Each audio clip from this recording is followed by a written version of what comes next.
In 2007, a couple bought an old farmhouse outside Gary, Indiana, unaware they were stepping into one of the strangest haunting cases ever documented.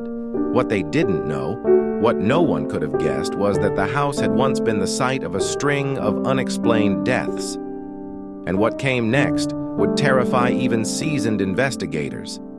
Almost immediately, things felt off. Cold drafts swept through rooms with sealed windows. The lights flickered in patterns, never random. Their 3 children began waking up with scratches, and one swore he was being choked by the shadow with red eyes. The parents thought it was stress, until they saw the footprints, wet footprints, leading from the basement to the kitchen. No one had been down there. They checked the door, it was still locked. But when they opened it, a foul stench hit them, and carved into the concrete floor was a symbol neither of them recognized, but one that would soon appear in their nightmares. Things escalated.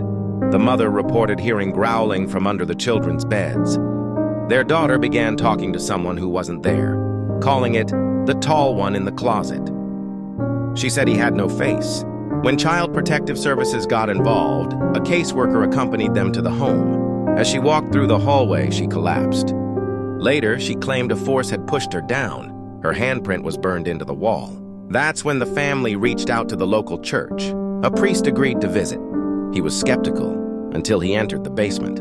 The moment he stepped onto the concrete, he turned pale. He later described it as a presence that watched and waited. He performed a blessing.